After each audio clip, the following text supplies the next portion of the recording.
اعوذ بالله من الشیطان الرجیم بسم الله الرحمن الرحیم.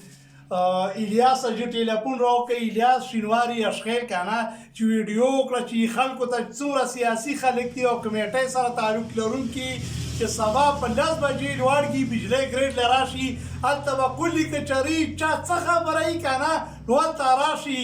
نو شینوان قوم ته او شینواري قوم ته او زخخیله پیردي قوم ته ټولو سیاسي مشرانو ته کونسلرانو ته شاعران استادان هر مکاتب فکر ته دا اپیل کړم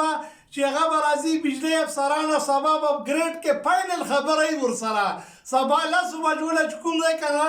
ګریډ له به راشئ او چې هلته بجلی والا سره به خبره اخیري کنفرم کوو چې تاسو ټول پکې موجود چې حقیقت درته معلوم شي چې دا حقیقت څه شی دی ځکه چې مونږ حکومت چې کوم ځای که نه 245 اربه روپۍ از اون قبایلو هغه وفاقي حکومت او صوبایي حکومت هړپ کړي دي. مونږ بجلي نشته، هسپتال هم نشته، اوبه نشته، اوړه نشته، د خدای په قهر باندې ککړي یو. سبا ټول خلک چې کوم ځای که نه لوړ دي ګریډ له به راشي بجلی هغه له په 10 بجې باندې